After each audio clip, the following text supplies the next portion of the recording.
नमस्कार,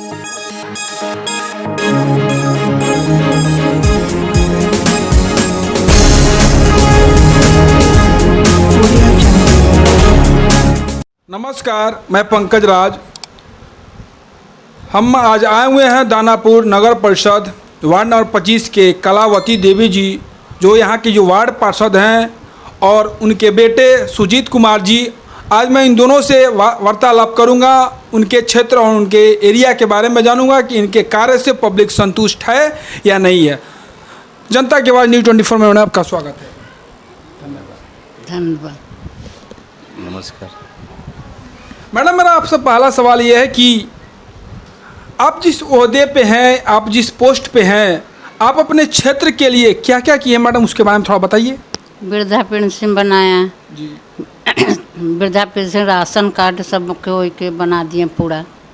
कोई अच्छी नहीं, दिक्कत नहीं हुआ, सब कुछ बना दिया। मतलब लाइट वाइट ये सब कुछ लगाई हैं आप? हाँ, लाइट उट सब लगा दिए। मतलब रोड सोड ये जो भी है आपका, ये हाँ, सब कुछ करिए। हाँ, सब। क्या सर, आप ये अपनी माता जी के बात से सहमत हैं? जी हाँ, मेरी माँ के द्वारा पेंशन, राशन, सर सफाई, लाइट वगैरह जो भी है अच्छे ढंग से हो रहा है। किसी तरह का युद्ध स्तर पर, और जो भी बचा हुआ है आचार संहिता के बाद राशन पेंशन वगैरह का काम मेरे यहाँ लगभग हो चुका है और हो जाएगा। सर, मैं आपसे सर दूसरा सवाल सर ये है कि इस बार जो 2020 बिहार विधानसभा का जो चुनाव होने वाला है, आचार संहिता लागू हो भी चुका है, इसमें से आपको सर क्या लगता है सर, इसमें सर आप कोई नया चेहरा देखना चाहते हैं या फिर वो माननीय नीतीश कुमार जिनकी एनडीए की सरकार है, आप उन्हीं को देखना चाहते हैं? हम लोग नया चेहरा देखना चाहते हैं और 15 साल इनको हम लोग देख चुके हैं और ऐसा कुछ विशेष नहीं है, केवल पेपर पर काम होता है और सरकारी तंत्र में अफसरशाही बहुत ज़्यादा हो गया है और भ्रष्टाचार चरम पे है। इसलिए हम लोग बदलाव चाहते हैं। एक चेहरा को ज़्यादा दिन तक नहीं रहना चाहिए। जैसे सर मान लीजिए आपका जैसे कहना है कि आप इस बार जो चेहरा है अलग देखना चाहते हैं, कुछ नया यंग जनरेशन के। जैसे सर आपको इनके बारे में सर आपका क्या राय है? माननीय श्री तेजस्वी यादव जो लालू जी के बेटा हैं, जैसे ये भी सरकार संगठन, मतलब ये संगठन मिलकर बना रहे हैं। अगर सर इनकी सरकार आती है आरजेडी की, तो आप सर माननीय श्री तेजस्वी यादव अगर आते हैं, मुख्यमंत्री पद के दावेदार भी हैं, तो वो सर रहेंगे, तो सर वो सर विकास बिहार के बारे में क्या करेंगे? उनका विकास हो सकता है, वो विकास करेंगे, वो जनता के लिए कुछ नया सोचेंगे या कुछ करेंगे? आपकी इस पर सर क्या राय है? युवा हैं और वे जो सोचेंगे युवा के लिए ही सोचेंगे और हम लोग आशा करते हैं कि तेजस्वी जी मुख्यमंत्री बने। युवा हैं, युवा के लिए सोचेंगे और नए जनरेशन के हैं और अच्छा रहेगा कि वही बने। बेरोजगारी चरम पे है, बाकी स्थिति सब देख ही रहे हैं और हम लोग चाहेंगे कि तेजस्वी जी मुख्यमंत्री बने।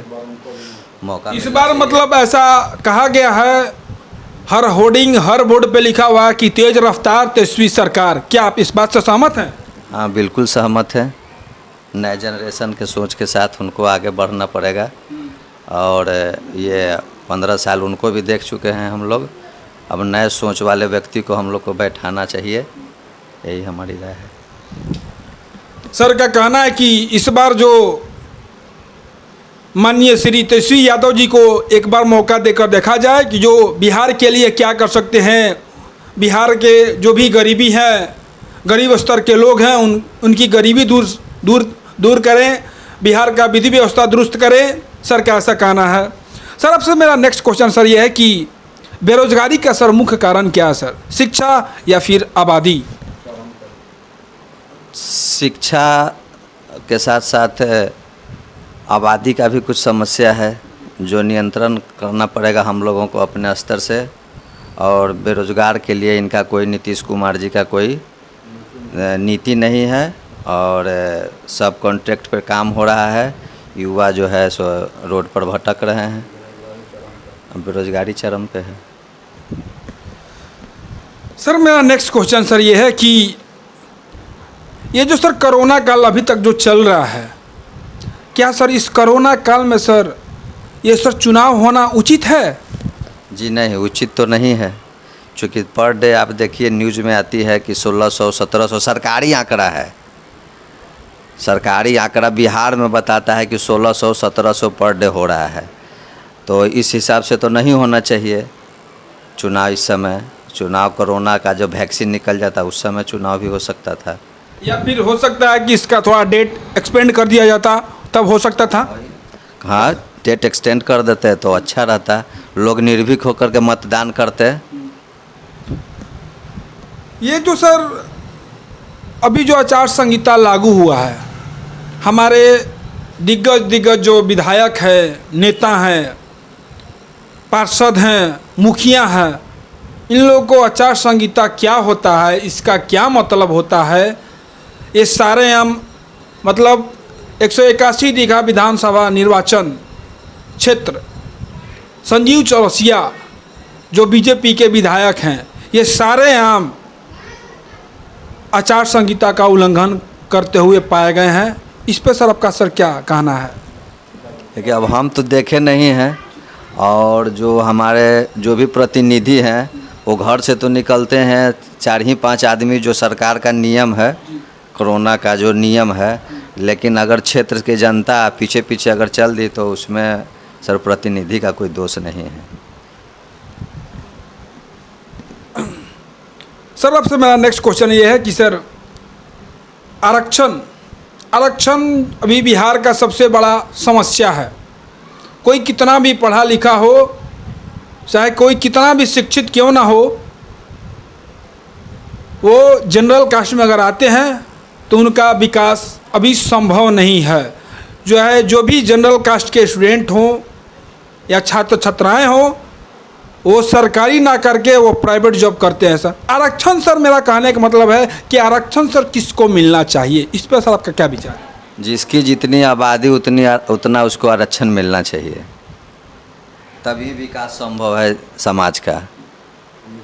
निचले पैदान पर हैं, उनको अग्रिम पंक्ति में लाना होगा, तब देश का विकास संभव है।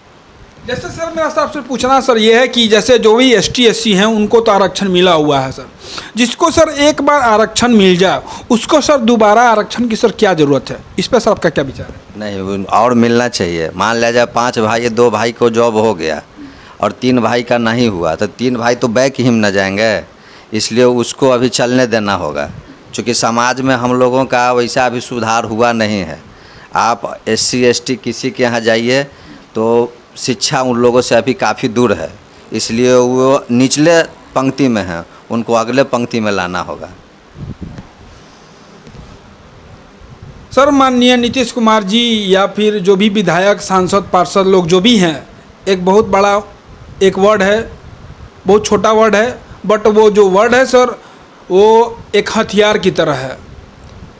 जैसे माननीय नीतीश कुमार जी का कहना है कि गरीबी मिटाओ, आपको सर क्या लगता है सर बिहार में गरीबी मिट रहा है या फिर सर गरीबों को मिटाया जा रहा है? सर गरीबों को मिटाया जा रहा है, गरीबी मिट कहाँ रहा है?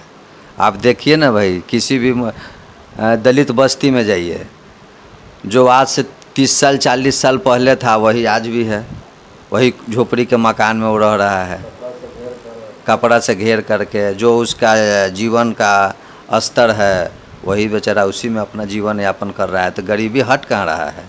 क्या मैडम आपका ये जो सर बोले हैं गरीबी नहीं, गरीबों को मिटाया जाए, ये बात सही है? हाँ सही है। सर आपसे मेरा लास्ट क्वेश्चन सर ये रहे कि माननीय नीतीश कुमार जी ने एक स्टेटमेंट दिया है, बहुत ही लेटेस्ट, बहुत ही वायरल हुआ है सोशल मीडिया पे, इलेक्ट्रॉनिक मीडिया पे, कि जो गरीब स्तर के लोग हैं, ST SC, other backward caste, उनके घर में किसी की मर्डर हो जाती है, हत्या हो जाती है, तो उनको सरकारी नौकरी मुहैया कराई जाएगी। सर आपसे मेरा पूछना ये है बात कि सर मरने के बाद ही सर ये सरकारी नौकरी माननीय श्री नीतीश कुमार जी ST SC लोगों को क्यों दे रहे हैं? जीते जी सर ऐसा नौकरी क्यों नहीं दे रहे हैं? इससे सर आपको क्या लगता है बिहार का जो क्राइम रेट है सर बढ़ेगा या सर घटेगा? अराजकता बढ़ेगी या सर घटेगी? इस पर सर आपका क्या विचार है? अराजकता बढ़ेगी, और ये उनका पॉलिसी है वो ठीक नहीं है, क्राइम इससे ज़्यादा बढ़ेगा। और इनको नौकरी का ही चर्चा करते हैं तो उनको देना न चाहिए। 4 से 4 या 4.5 लाख अभी वैकेंसी खाली है, वो तो कुछ कर नहीं रहे हैं, केवल झूठ बोलते हैं। सर अभी इलेक्शन से पहले जैसे जनवरी से लेके अगस्त तक सर पूछना यह है कि उस समय मतलब जनवरी फरवरी मार्च अप्रैल मई जून उस समय ये कोई भी फॉर्म नहीं निकला था कि आप ये बिहार दरोगा का निकल रहा है, ये बिहार पुलिस का निकल रहा है, रेलवे एसएससी का निकल रहा है, अभी बहुत सारे सर फॉर्म भरे जा रहे हैं। उस समय सर कोरोना हो जाता, अभी सर कोरोना नहीं होगा सर, ऐसा सरकार का सर जो नीति है सर, इस पर सर आपका क्या विचार है? वो तो सब चुनावी जुमला है। चुनाव आया तो वैकेंसी निकाल रहे हैं। जो भी करना है चुनाव से 6 महीना पहले आप करते हैं, तब न पब्लिक को लगता है कि नहीं ये 8 महीना साल भर 2 साल पहले। अब चुनाव आया तो वैकेंसी निकाल रहे हैं। मतलब सर का कहना है कि ये जो एनडीए की सरकार है माननीय नीतीश कुमार, ये केवल पब्लिक को झूठा दिलासा और आंख में धूल झोंकने का और धोखाधड़ी करने का इनको पूर्णतः आइडिया मालूम है, और इनसे अपना जो गद्दी है रात गद्दी वो उनसे छुटा नहीं जा रहा है। सर का ऐसा कहना, सर यही आपका कहना है सर? जी सर एक और चीज़ है सर, ये जो बिहार में जो शिक्षा का जो अभी चल रहा दौर, बिहार का जो शिक्षा का जो दौर है अभी जो सबसे निचले पैदान पे आती है, अभी जो रैंक है बिहार का शिक्षा में वो 28वें रैंक पे। इसका सर जिम्मेवार कौन है सर? इसका जिम्मेवार नीतीश कुमार हैं, जो नियोजित शिक्षक का जो बहाली किए हैं उनको अक्टूबर और नवंबर नहीं लिखने आता है। जो आज ग्रामीण क्षेत्र में उनको नियोजित किया गया है, उससे हम लोग यही ना आशा करेंगे जो खुद नहीं लिख सकते हैं अक्टूबर और नवंबर, वो छोटे बच्चे को क्या पढ़ाएंगे? और इससे तो और स्तर नीचे ही जाएगा, क्योंकि मरेगा गरीब का बच्चा। कोई अमीर का बच्चा आज गांव में पढ़ रहा है, वो तो टाउन में पढ़ रहा है, सेंट कैरेंस में पढ़ रहा है, DAVA में पढ़ रहा है, DPS में पढ़ रहा है। इसलिए गरीब का बच्चा को नीचे और दबाया जा रहा है। एक साजिश है इसमें भी, मतलब राजनीति इसमें भी खेला जा रहा है। जो गरीब का बच्चा OBC SC ST का बच्चा ठीक से नहीं पढ़ सके। आपने सुना सर ने जो कहा, मैडम ने जो कहा कि इनके क्षेत्र में लाइट, रोड, नली, हर वो चीज़ व्यवस्थित ढंग से है, इनके कार्य से पब्लिक संतुष्ट है। और जहाँ तक बात है अभी बिहार में एक चीज़ बढ़ी हुई है, वो सबसे बड़ी चीज़ है अफसरशाही। कोई भी काम कीजिए बिना रिश्वत का कुछ नहीं हो सकता है। हमारी जो सरकार है एनडीए की माननीय नीतीश कुमार, वो करप्ट हो चुकी है, ऊपर से लेके नीचे तक सब के सब, एक चपरासी से लेके एक बड़े ओहदे तक सब के सब करप्ट हो चुके हैं। सर का ऐसा मानना है और पब्लिक भी जान रही है। इस बार सर का कहना है या पब्लिक का भी ऐसा सोचना है कि इस बार जो सरकार हो वो कोई नया चेहरा लाए, इस बार एनडीए की सरकार ना ही बने तो अच्छा है। सर जनता की आवाज़ में बात करने के लिए बहुत बहुत धन्यवाद। जी आपको भी धन्यवाद।